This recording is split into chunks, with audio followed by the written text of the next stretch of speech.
Hello and welcome to the latest online event here at the University of California, Merced, part of our Become a Bobcat virtual series. My name is Ricky Hill and I'm an e-recruiter and engagement specialist here at UC Merced. Thank you so much for spending some of your time with us. Today we will be discussing discovering housing, transportation, and dining options here at UC Merced. You will be joining us tonight to learn about the benefits of on-campus living, the resources available to our students to ensure academic and professional success, and we will also be sharing the different housing options, residential education programs, dining options, and transportation opportunities within the university and the Merced community. Once again, this is part of a larger series called Become a Bobcat. We will be coming to you live, just like today, over the next couple of months for over 40 virtual events.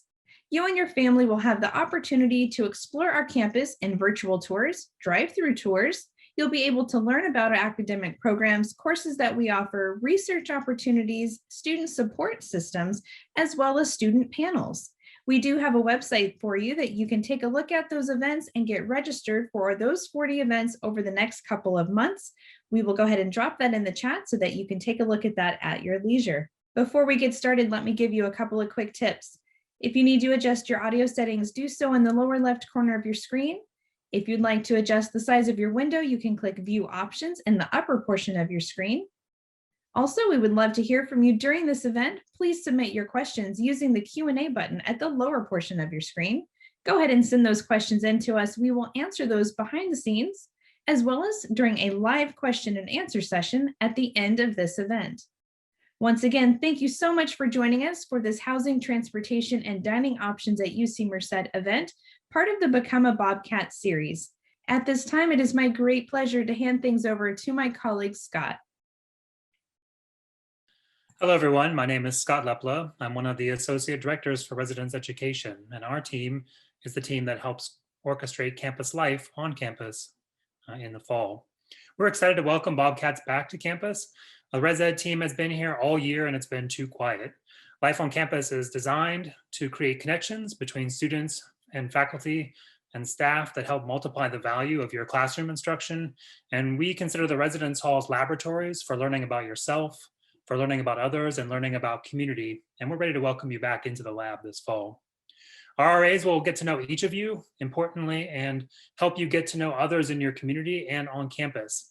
When you have questions about classes or about campus that you're having trouble solving, the student team and the professional staff at our resident services desk can usually help you, or they know how to direct your questions so that you can get an answer.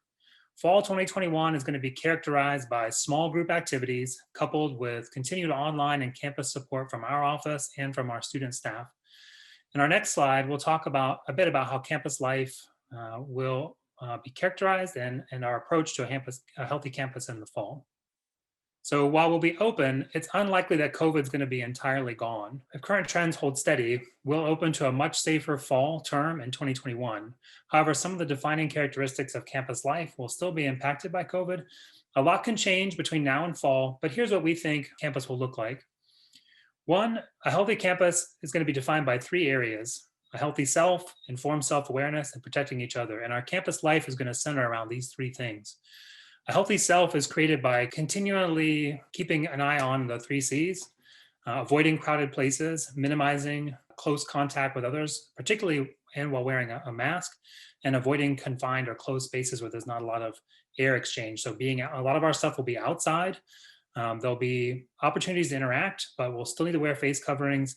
And we'll be avoiding creating crowds in places. So in areas, as you'll hear later when talking about dining, we're going to try to minimize, and student events, we're trying to minimize crowded spaces.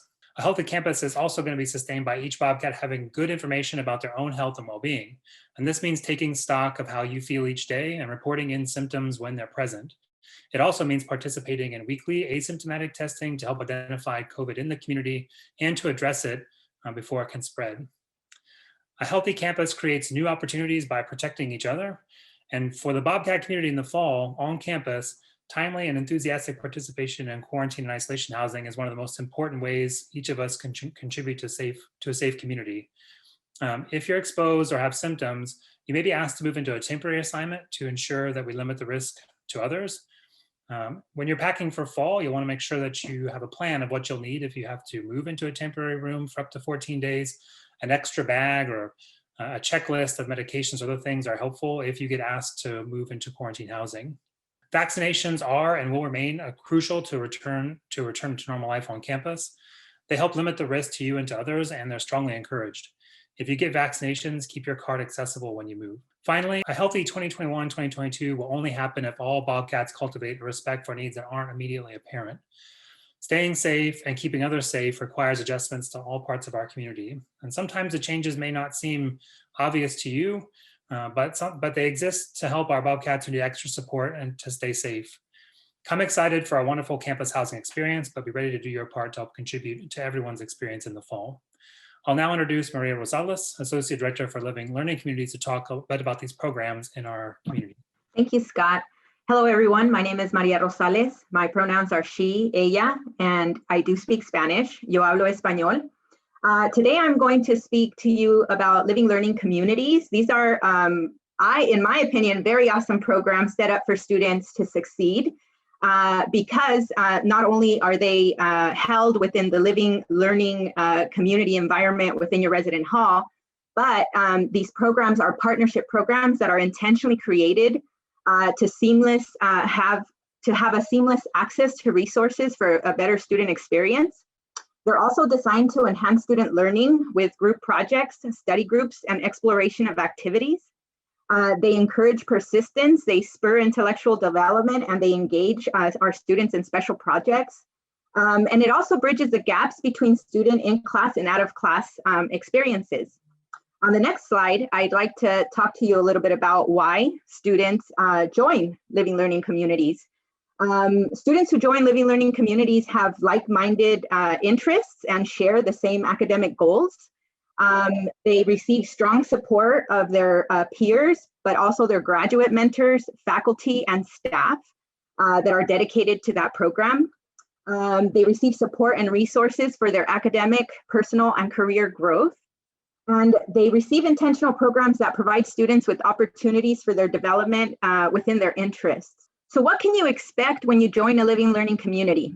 Remember, you are living and learning together in this community. And most of our communities have specific learning outcomes for students who participate in them.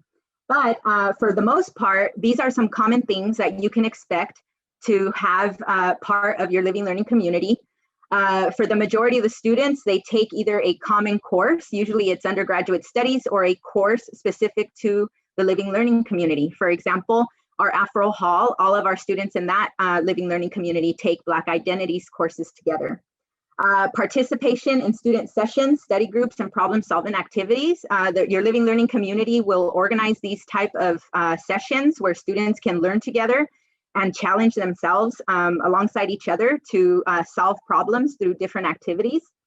You will be expected to join and attend community events and social events that are provided and offered by the Living Learning community.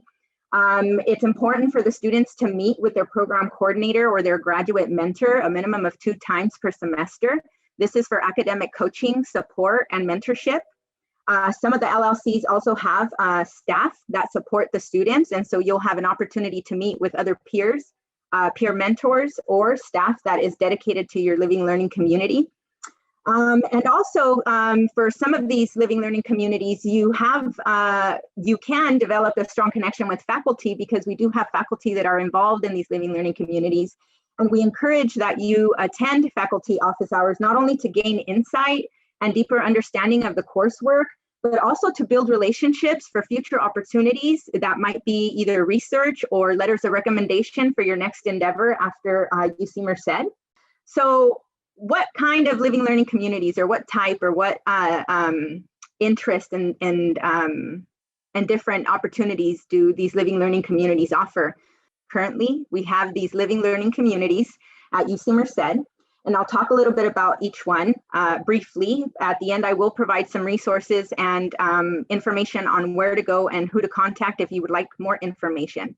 So the Fiat Lux Scholars is designated for first-generation college students. What that means is that you are the first in your family to obtain a 4-year degree. Afro Hall is for students who want to explore the African diaspora and also engage in outreach with the student organizations on campus, as well as promote student success for Black excellence. Leadership and service is an opportunity for students to not only learn about their own leadership skills, but also how do you ethically and intentionally apply those leadership skills when working with a community or when working with others on our campus. Carson House is about sustainable futures. This living learning community works very closely with our faculty and staff on campus who focus on sustainable solutions for our community. And so a lot of times you have one-on-one projects with either faculty, or the group takes on a group project to support sustainable futures on campus or the community abroad of Merced.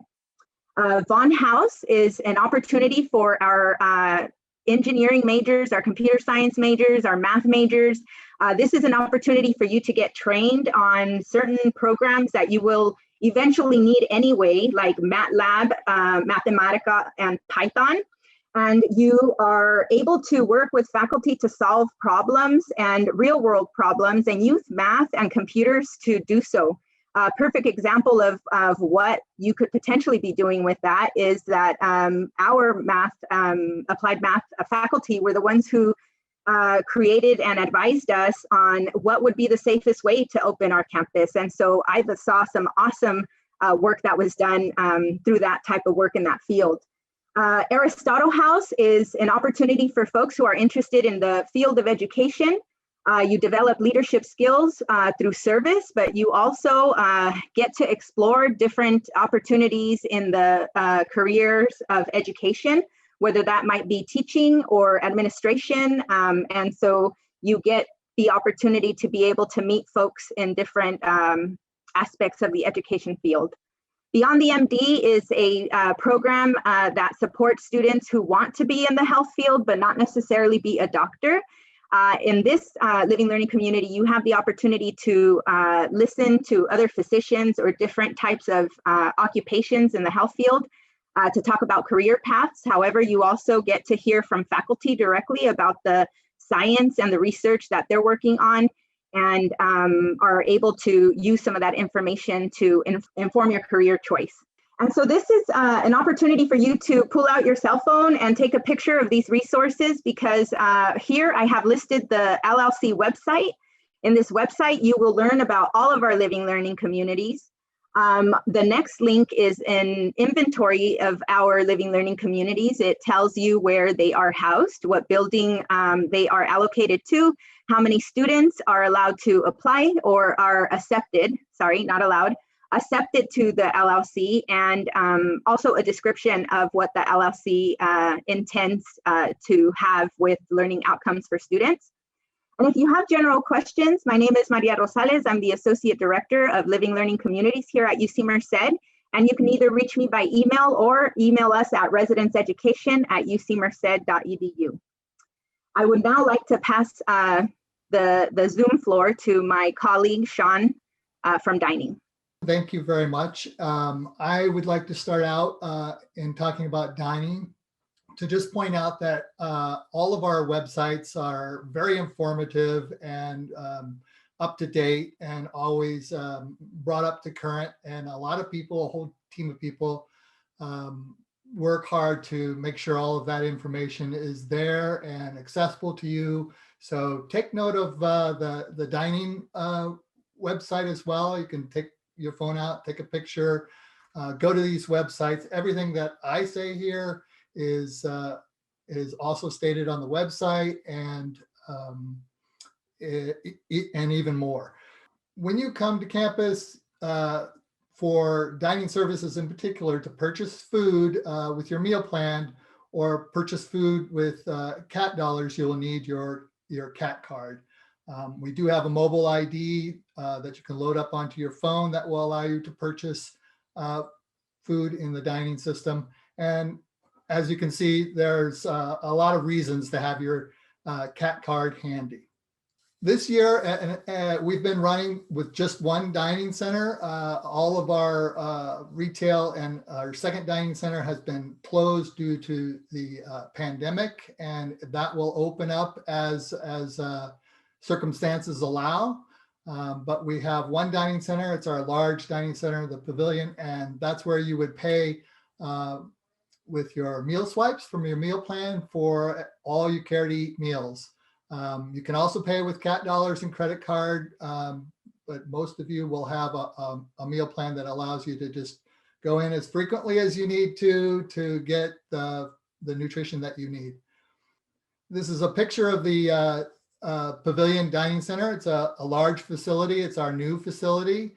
Those are the hours we are operating for the different meal periods, 7:30 to 8 p.m. during the week, and sort of a brunch time to 7 p.m. On the weekend. On that end of the common grounds, or on that end of the pavilion, within the pavilion is our retail outlet, a coffee shop called Common Grounds, where you can get coffee and other beverages, snacks, and sometimes a sandwich and things like that to take with you back to your room or class and whatnot. And they're open just Monday through Friday, 10 to 6 p.m. for a little alternative. And here again, we take out your phone, take a picture of this slide. Just like to say that at Dining, we encourage you to come to us with questions. There's an email. You can email the dining team, which includes the director, the executive chef, the management team. With any of your questions or concern, they will take time to meet with you and talk about menu and what's available, and any kind of suggestions that you may have, any recipes you would like them to try.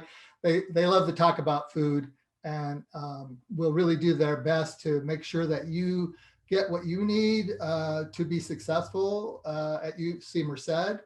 So please take advantage of that. On the website, I'm sure you'll be able to find the menu offerings, the daily menu offerings, and you can see what kinds of food are there. And it's on a rotating cycle, 4-week rotating cycle. So it's always changing, and it's quite delicious. I'd like to turn over to my colleague, Karen Groth, Director of Transportation and Parking Services, to let you know about that aspect of life on campus. Thank you very much. Thank you, Sean. Hello, everyone. I'm Karen Groth, and today I'm here to share some information about the parking and transportation options available to our Bobcat scholars. First, let's begin with parking. For our scholar residents who will be living on campus, we do offer on-campus overnight parking. The semester validity period begins on August 21st and extends through December 18th. Our parking rates for the semester will be posted on our website early June. Applications to apply will be open on July 15th.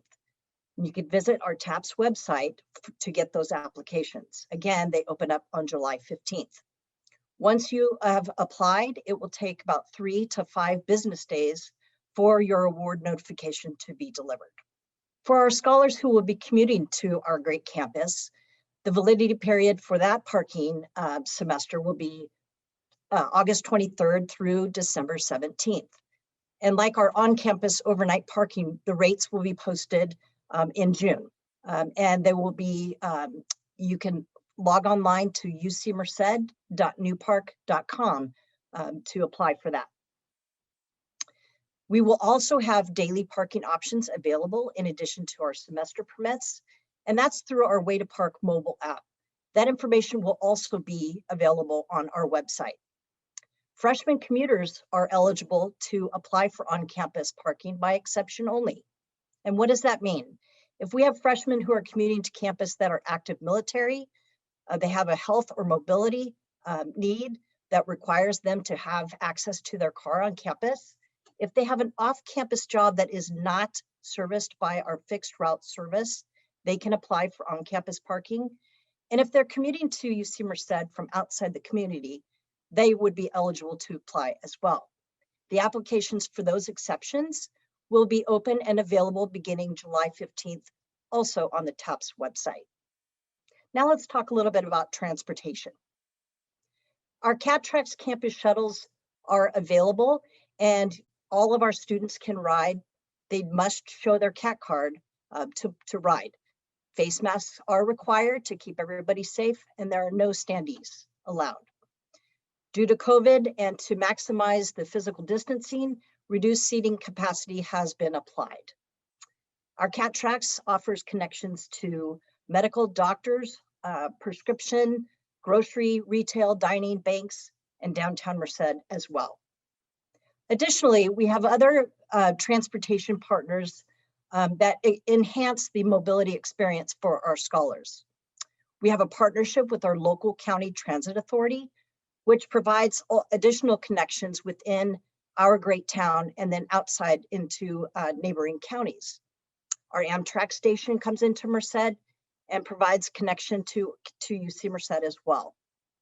Our Merced Regional Airport, serviced by Boutique Air, allows anyone to have access to the Sacramento International Airport and also Los Angeles International Airport as well. Other transit options available, we have a car sharing partnership with Zipcar. It's an online service that it allows our scholars to make reservations either online or by their phone. The membership is $15 annually, and they must be 18 years or older to be eligible. And our rates are $8.50 an hour or $69 a day, depending on the type of vehicle they reserve. And those rates include gas, maintenance, and insurance.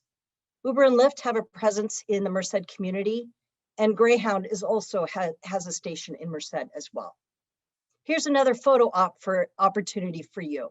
Please pull out your cell phones and take a picture of this last slide. It has all of our information on how to reach us, our website, taps.ucmerced.edu.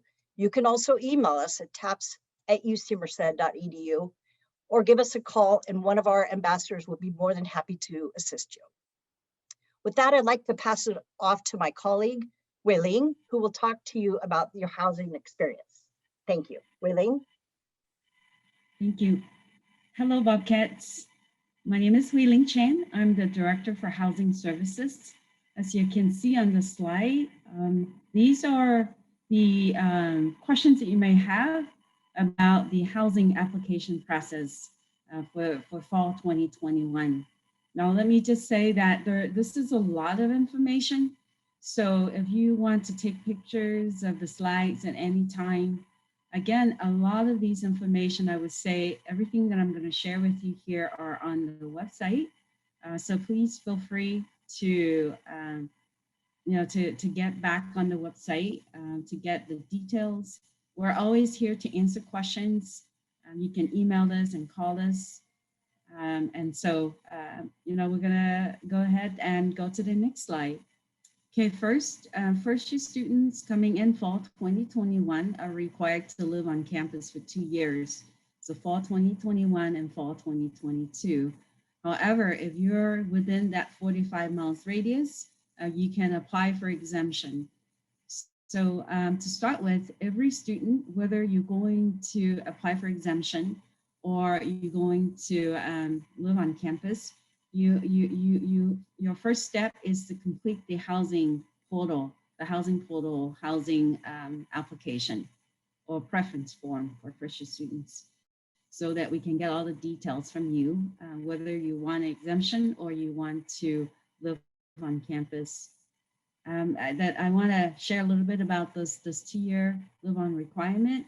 The point of it is to make sure that the academic and student success, so that living on campus is based on our research, is going to help students to better at the academic success on campus. Just a little bit information about housing priority for 2021-2022, that because first year students are required to live on campus, and so you're guaranteed housing, and the other students are guaranteed housing on Board of Regents scholars and Garden scholars, and other groups of students are guaranteed housing. And if you have questions about that, feel free to let us know. but I think in general, we do get a list of these students from financial aid, and so that we know ahead of time. You are required or guaranteed to live on campus. Now, in this case, may not apply much to first-year students, but other group of students. This list just to give you a sense of housing priority for fall 2021. Okay, so for fall 2021, there are two different types of contracts that we offer. The first one is called academic year, which is 9 months. So move in August and you move out to May. And the new contract that we have, we're going to offer this fall is called a year-round contract. Essentially is you move in August 21st and then you move out August 19, 2022. So essentially 12 months. The way it works is that you pay more in the fall semester and you pay more in the spring semester, and you don't have to pay anything for summer.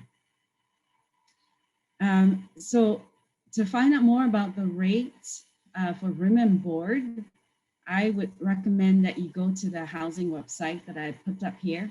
It has all the tables. It goes by semester and then by the year or by year-round contract. All the numbers are on there for housing, the room, as well as for the for dining, for the meal plan. How much meal plan, the meals and the CAT dollars, and for housing, it just depends on what kind of room type, right? So right now for fall, we have singles, doubles, and we're not sure about triples. And you'll find out more on our website as well as email communication that we will be getting out to students to sign contracts at that point. And I mentioned about the meal plans. Sean mentioned a little bit more about the meal plan, but again, the rates are on the website. The thing that you want to know about the meal plan is that if you choose to change, we allow students to change their options until Friday before move-in. Okay, a little bit about the information about the timeline. And so, the first thing that students want to do, whether you're going to apply for exemption or not, that you have to go to the housing portal to complete the housing application. And in that application, that's the housing exemption session. So there's tutorial on our website that just basically walk you step by step to do the housing application and to do the housing contract. So you'll see all of that on our website. We process applications every week. First year students, once you submit, we give it a couple of days, and then we go back in and we offer you housing, and so that you can look at it and then sign the contract. The contract sign date, priority sign date is June 1st for first year students, and for new transfer students it's June 4th. And I think right here you can see I put out a little bit about the steps. Maria talked about the LLCs. All the students will have the opportunity to decide about the LLCs by end of June, or even a little bit after to July. Roommate selection process will come in at the end of June and early July. We will give you directions about the roommate selection. Essentially, you will be able to look at roommates that you want to live with, or you have certain people, or you have a roommate in mind that you want to, a person and another student in mind that you want to live with. There will be a process for you to make that decision. And we get housing assignment out to students by end of July. Hopefully, we'll continue to be able to do that before end of July. Again, the website has a lot of the information for coming up for move-in. Right now, our contract date is August 21st. So the move-in date here I put is August 21st. And some of you may need to move in a little bit early. There will be information out to you about early arrivals. Some of these groups here I put on here that traditionally might move in early. If you have questions, particularly, if you're a member of the athletic department or certain LLCs, please be sure to contact Maria or the LLC program coordinator to get more updates about early arrival. Okay, I put in here a couple of items that are important for students. One is the residency exemption request. You can get all the details on there. I think most important is to make sure you follow the directions given on the website. And if you have any questions, please feel free to ask. Housing accommodation, again, priority date for housing accommodation is June 1st. And the website has all the steps and details for you to complete the request. Okay, so cancellation. So the cancellation process obviously does not apply to incoming first-year students. You are required to live on campus. If you want exemption, then you apply for exemption. And then the general cancellation process, and this is maybe more for new transfer students, is that you have until June 4th that week to cancel. I know your cancellation probably a little bit later here, and just pay attention, particularly the August 1st deadline, and also the before move-in deadline. If you cancel after August date, there it is $300 cancellation fee. So I missed that on here, but it is $300 for cancellation after August 1st. All right. And that on here, you can see the housing cancellation process, a little bit more how it works. It's either you get approved the night after move-in, and you have 72 hours to move out. And just want to make sure that students know that if you do want to pay attention to the process, so that you are not responsible for the room and board fees that generally be posted by then on your bill. Okay, just this is our last slide. Just a few things related to financial aid and housing. I just want to put it on there that anytime you have questions about financial aid, do want to reach out to Student First Center or financial aid office. One thing to know is that if you are first-year students, all of you are coded for on-campus until you get exempted. And then for new transfer students, you will be coded as off-campus until you got housing, offer housing, and you got a housing assignment. So that's the two most important points I think to remember is related to financial aid. Okay, so maybe a good photo shoot here of take a picture of this. You can see dining services, housing, residence, education, transportation services on here. Please do feel free to contact us. We're here for you. Anytime, call us, let us know what you need. Thank you.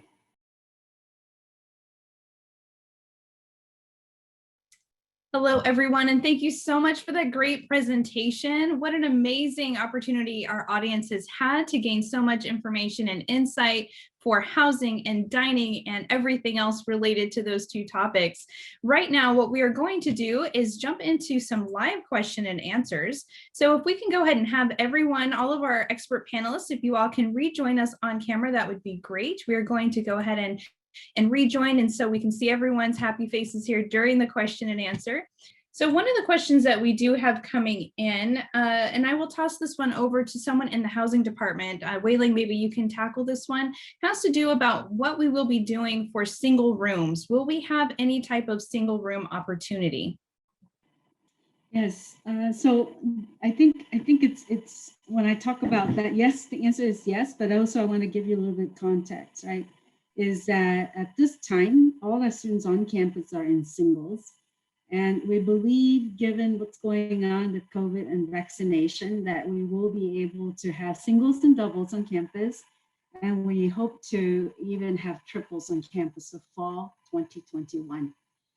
So that's the plan, is singles, doubles, and triples. But for sure right now, singles, and we believe that we will have doubles as other UC schools on the same page. So that's more of a UC Schools thing too. So definitely singles. And I think for probably, I would say 90% of it doubles, and we'll hope to have triples. Wonderful, thank you. And Wei-Ling, I'll go ahead and keep with you on this next one. There's a question coming in. Do you guys have any type of group chats or Facebook groups for admitted students, just so that they can connect with fellow admitted first years? Mm-hmm. We do have an Instagram account, and that is actually managed by the students. So we don't have a Facebook group specifically for housing, and that is, I was looking at that, I thought that's a good idea. So I'll take that and we'll talk to my colleagues here and see if we can create a space for that conversation. We definitely have been very present in the parents group. So, you know, but not specifically with housing students living on campus. So that's a great one. Thank you for the idea. And I will take that and talk to my colleagues and other student leaders to see what's the best way to do that. And then we can, Ricky, we can get that information out. Wonderful. Yes, as soon as we have that, we will definitely share that as well on all of the social media accounts for the admissions office as well. So we can also drop those in the chat for everyone as a good resource to find out that information later. Thank you, Wei-Ling. And I'll go ahead and stick with you for this next question as well, and then we'll toss it over to one of our colleagues. So someone's asking, is the room and board including the price of dining plans, or are dining plans not included in that estimated price? Mm-hmm. So if you go to the page, and maybe Scott or Maria want to share that in the chat, is that when you go to the contract policies and rates, you will see room, and then you will see meal plan. And those, so room and board, there's two separate rates. So the room rates is just room, and then the meal plan rate is it's the meal plan. So they're two separate rates. The next question I will toss over to Karen. It is regarding some transportation information. So we have someone that's asking us, are first year students allowed to have their personal vehicle while living on campus? Absolutely. All on-campus residents are eligible to apply for on-campus overnight parking, including freshmen. So the application process opens up on July 15th. So again, yes, it does include freshmen. Wonderful, thank you. The next question has to do with the living learning communities. Is there an LLC for all majors or just engineering, or do we have other specific majors that those are focused on? Yeah, you know, LLCs are not necessarily focused on a major. So if you're a computer science major and are interested in AfroHall, like, you're totally welcome. The LLC, I think it's important for you all to read about what they are wanting to accomplish and what type of experience they're trying to give you. Because, for example, you might be a applied math major, but really enjoy leadership. And so you want to expand and develop your skills as a leader. And so you will join the Leadership and Service LLC. So you don't have to have a specific major. I think if you are a specific major that is aligned with STEM, and you feel that some of the LLCs in the School of Natural Sciences fit with some of your interests, that's okay too. But you don't have to have a specific major to be able to participate in any LLCs. And the LLCs are open to any first year incoming student. Wonderful, thank you, Maria. Also, a follow-up to that, can someone be a part of multiple LLCs, or are they designated just to one? Yeah, it would be fun if you could, but the living learning communities are structured to give you an experience and expect your participation and commitment to the program. And so they do a lot of planning around that. And it's only one LLC at a time. So you can only join one LLC. Very good. And what types of housing options do we have for our transfer students? So right now there is, because of, you know, this sort of unexpected or unsure about fall with the COVID, at this time, we are not going to have a transfer LLC for fall 2021. And to support, you know, transfer students who are looking for housing and are looking to live in Merced, we do have the Office of Off-Campus Housing that's going to be putting on all next month some workshops and webinars and allow for some opportunities to support students through consultation who are looking to navigate what living in Merced might look like. And so I will put that link in the chat as well. And that is the Office of Off-Campus Housing that will be supporting all of our students who are looking for housing off campus. Wonderful, thank you. That's a great resource. The next question is related a little bit to COVID. If a student were to choose a triple room, but because of the COVID situation, there only single rooms are available, or maybe even a double, they're wondering what type of rate they might be charged. Okay, so I can answer that. The rates that is posted on the website for single, double, and triple, and those are final. Those will be the rates we use. So let's just say that for fall, we're going to have all singles only. Was probably not likely at this time. I think we're going to be able to do better. And the single rates you see on the website will be the rate for singles. So those rates you see on the website are final. Very good, thank you. Another housing question. Is it possible for students to live on campus for all 4 years? Mm-hmm. Yes, I see quite a few of those questions actually. The general answer is yes. So, this next year, fall, it may be a little bit challenging. Let's just assume that this fall, next summer, we're going to move past. In the past, we generally have a few hundred students, third and fourth year students that live on campus. So in the past, the students, third and fourth year students that really wanted to live on campus, they live on campus. Now, there are also some students who are guaranteed housing. So if you're in the groups of guaranteed housing, like Guardian Scholars, they're FIACLEX students, and so those students are generally guaranteed housing for 4 years. So if you're in those groups, you basically are guaranteed housing to live guaranteed housing on campus for 4 years. Very good, thank you. What is housing like for students who have a disability? Scott, you wanna Yeah, I can take that question. So for students who have disabilities or needs, one of the first things that you want to think about is what is it that you'll need, and you'll want to, on our website we have instructions. It's in the housing process. It's called requesting an accommodation, and so you'll first work with student accessibility services to help define and document your accommodation that's necessary. That process is generally only done once when you first started in housing, or it's done again if you need to update your accommodation with new details or features. Once that's established, then I will myself and residence education will work to try to identify what spaces on campus can meet your documented accommodation, and then we provide that. So the important part is to start that process early. If you know you need accommodations for mobility, or even, we provide some accommodations for things like shower heads, like having a handheld shower head or other things. If you think you'll need an accommodation for any reason, I would recommend you connect early with Student Accessibility Services, put in a request, and begin the work to document that request. And then we provide priority. We will meet. We'll do our best to meet all the requests that we get by June 1st. That's the priority deadline for housing accommodations. If you either have an accommodation that develops later, a need that develops later, or you have your documentation or your process doesn't start till later, we still are often able to accommodate students throughout the year. We can't guarantee they'll be ready by opening if they're not documented and submitted by June 1st. With Student Accessibility Services. And your communication with Student Accessibility Services is where you'll send documentation. You don't need to send residence education like medical documentation or anything like that. That's why you work with Student Accessibility Services, so that your information stays with that unit.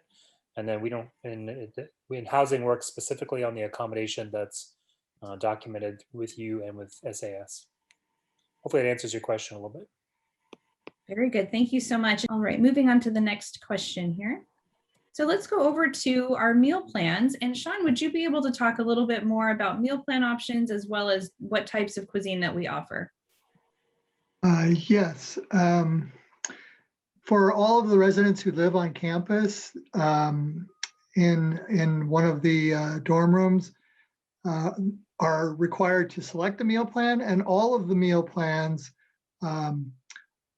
offer access to unlimited all-you-can-eat dining options on campus. Right now, that's in the pavilion, and there are multiple stations there. So the difference between the meal plans is just the amount of CAT dollars.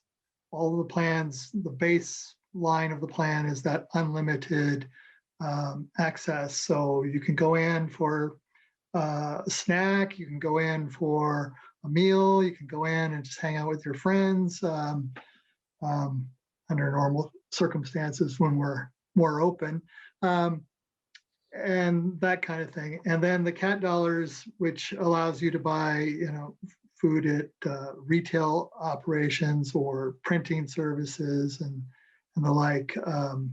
That's the amount that you can, different amounts. You can also just add CAT dollars anytime in the year. So that's kind of like a little tip. It depends on what you want. So if you select a plan, you run out of CAT dollars, you can just add more. Pretty easily done. And as far as menu, there are typically, when we're fully open, there are 4 stations that are open that have a variety of rotating menus from Latin food to Asian food to American grilled food, blue plate kind of comfort food. Every type. There's vegan and vegetarian options. There's lots of vegetables and fruits. There are snacks. There's a huge variety. On our website, you can go to the pavilion page, and in one of the drop-down menus, you can find the pavilion menu, and you can see the kind of thing that's offered there. They always have the menu posted, so you can look it up from somewhere else and say, oh, what are they serving today? And then go and go to the right station to get that kind of meal. Great, thank you so much, Sean. All right, our next question has to do again with the LLC options at UC Merced. Is there a limited capacity when applying, or is it guaranteed to get into one of the LLCs after the application is reviewed? Yeah, so it's they all have different capacities. There are some LLCs that allow up to 100 students in their program, and then there are some that only allow 15. And mostly because of the capacity of the staff and the resources that they have. But for the most part, like School of Natural Sciences, they take up to 60 students per each of their 4 LLCs. Fiat Lux takes anywhere from 100 to 150. Leadership and Service usually only takes about 15 to 30 at max. I also put a resource in the chat that tells you it's a PDF, kind of like a cheat sheet, that will give you specifics on how many students are accepted into each LLC as well. But it does range. Great, thank you so much, Maria. So I have a question that's actually coming in from a parent. So welcome also to our parent audience, not just our newly admitted Bobcats. So the question now is, how safe is the community around campus? Can someone speak to that?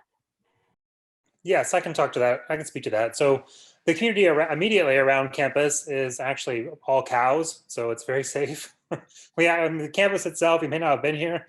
Well, I mean, I guess I've never gone out and actually provoked a cow, so I don't know if it's dangerous, but the University of California, Merced sits a little bit outside of town.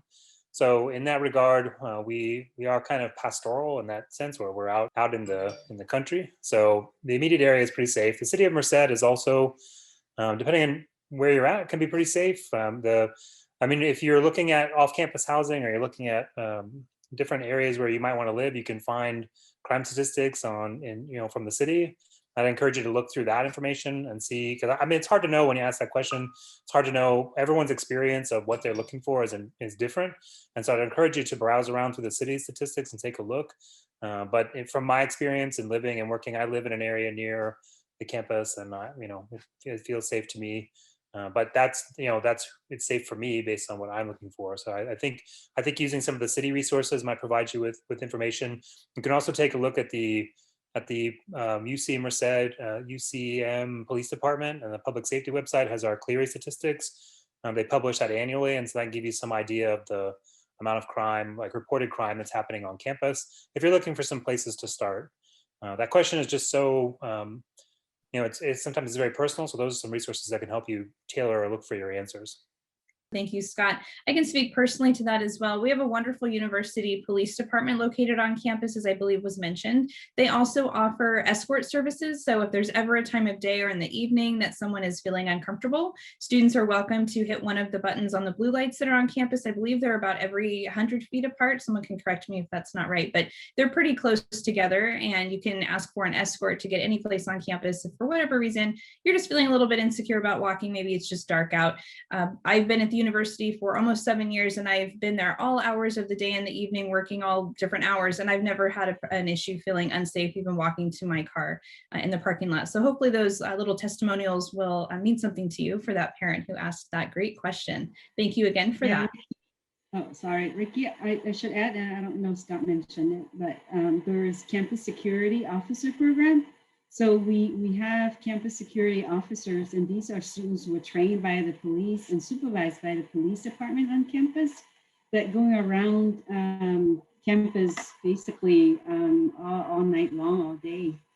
So it's also on the police website, the police department website, if you want to learn more, or maybe some of you are interested in working for them.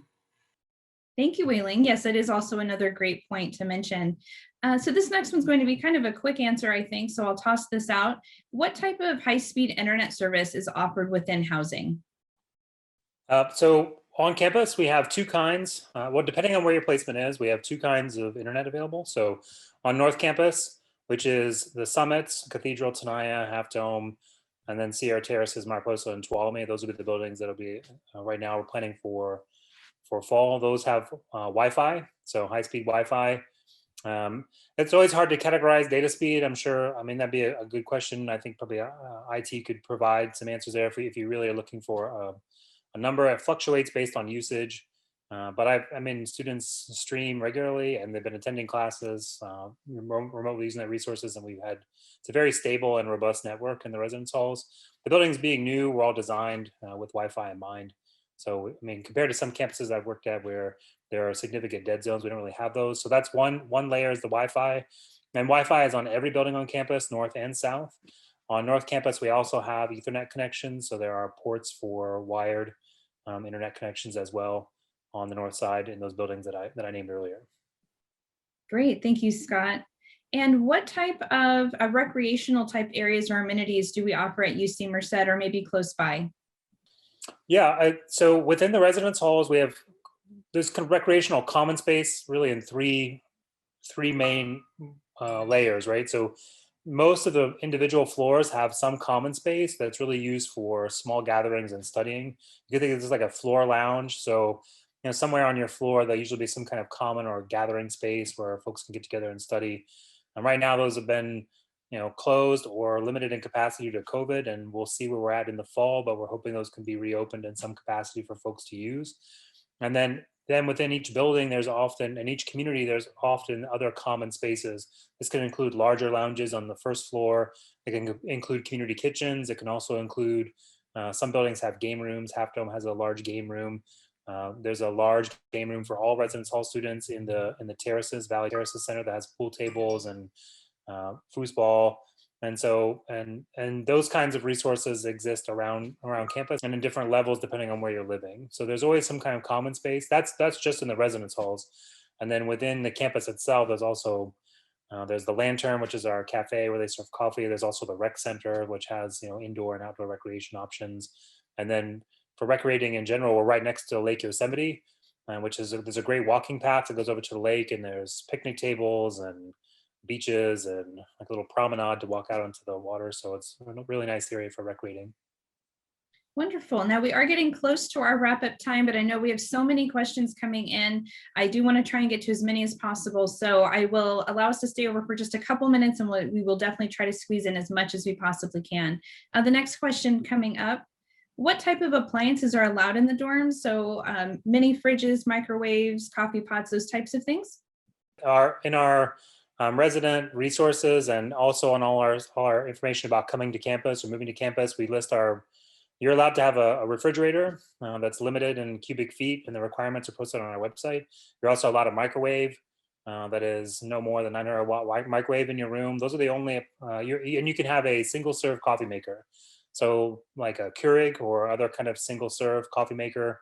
You cannot have any other appliances. So no hot plates, no electric kettles, no cooked or anything like that, no toasters, no toaster ovens. We do provide a common kitchen area in each community, and depending on the status of COVID, those may be open, and there are stoves. If you want to make an occasional meal, you can make them there. But really, the residence halls are not designed for cooking. Sets off. We have the smoke alarms there are set to residential level, and so oftentimes even just burning popcorn will set them off. So we do not recommend cooking in room. We do not allow appliances. Those are the only appliances we allow in the rooms for that reason. Wonderful, thank you. And also, if I can have Karen answer the next question about transportation options, if you can talk a little bit more about CatTrax, the zip car system. Sure. We have, with the campus CatTrax fixed route service, we provide service to downtown and to banks, medical facilities, retail, entertainment downtown, Target, Walmart, throughout the week. We are currently working on the schedules that we'll post sometime in the summer for the fall semester. I did get a question on the chat about, or the Q&A about service or connections to Amtrak on the weekends. And yes, we do provide connection service to Amtrak during the weekends. With the Zip Car, that's a car sharing membership, and our students are eligible to apply for that. Once they become a Zip Car member, they're able to post their ride requests or simply make their reservation online. We currently have 2 Zip Cars on campus. Once they apply and become a member, they will receive a Zip card in the mail that will allow them access to the cars once they make their reservations. So the fees include the gas, maintenance, insurance.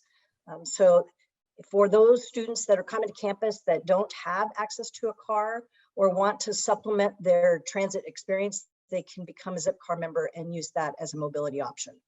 I also wanted to remind everyone that Uber and Lyft do have a presence in the Merced community, so that is an option as well.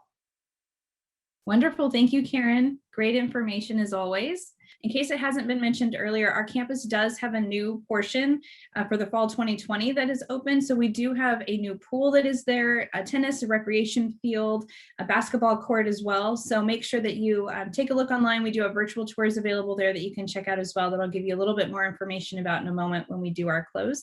Just a couple more little places that you can have some fun on campus. And also, I'm not sure who might be able to answer this, maybe Scott, can you talk a little bit about the health service we have on campus, if we do have a campus clinic that's available to our residents?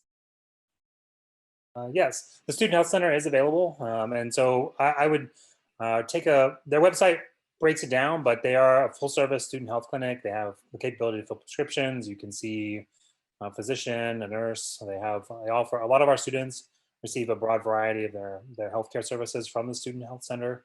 And I think, what I would say is if you have a specific healthcare need you're trying to look and fulfill, you can browse their website and ask for more information from them about that.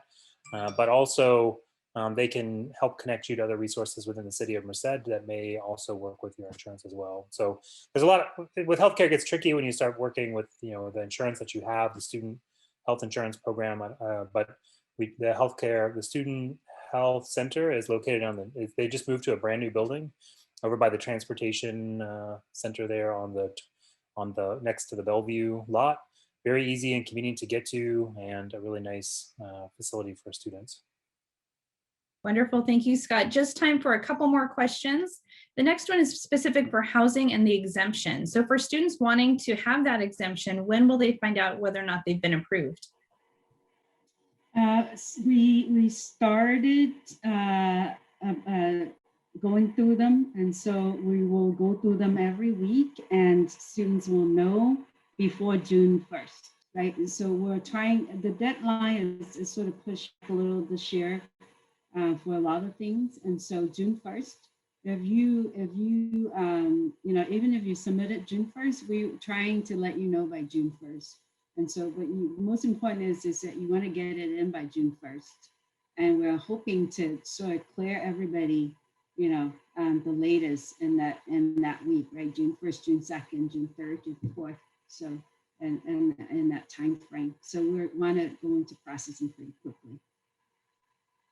Very good. Thank you so much, Wei Ling. And one last question for Sean regarding the meal plans. We have several questions coming in. People are asking what the difference between the meal plan with the swipes and CAT dollars. Could you give us a little idea of the difference? Yes, all of the residential meal plans have swipes and an unlimited number of swipes. So when you get a meal plan, the swipe is just what you do when you go into the dining hall. The cashier will swipe your card and grant you access into the dining hall. And there you can eat as much or as little as you want that's on the menu for that day. CAT dollars are a declining balance dollar for, US dollar to CAT dollar equivalent. And it's just like a debit card. It works like a debit card on your card, and you can go to the Common Grounds or the Lantern Cafe and use that to pay for whatever you're buying there in a retail setting. And so it's just sort of a convenient, debit card kind of thing. And you can add CAT dollars to your account. CAT dollars roll over from year to year. So if you don't use them, you keep them until you separate from the university. And at that time, you can request a refund for your CAT dollars. Wonderful. Thank you, Sean. And one more question that's a little bit related to transportation and biking. A student is asking, is biking a good alternative of transportation on campus? And about how long should it take them to get from one side to the other?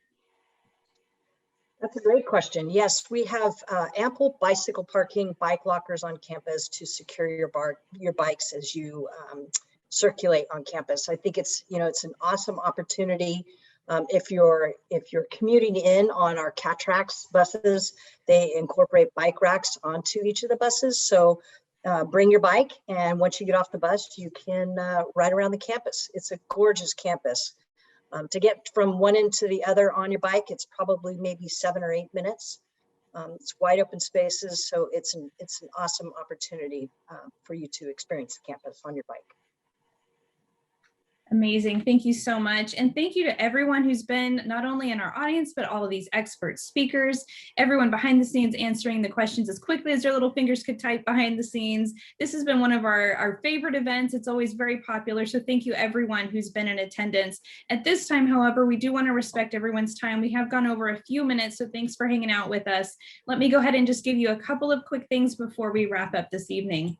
Something that we do want to make sure that everyone is aware of is a new option that we have for you called drive-through tours. If you haven't had a chance to take a look at that website yet, we will drop that in the chat for you.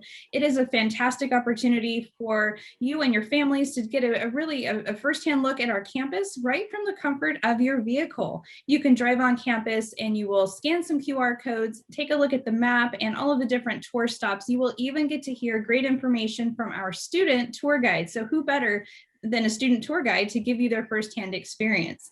That is, once again, we have a website there. It is offered at specific dates and times on the website. You can get registered and then come and check out the campus. We also have some opportunities for virtual tours online as well, so please take advantage of that.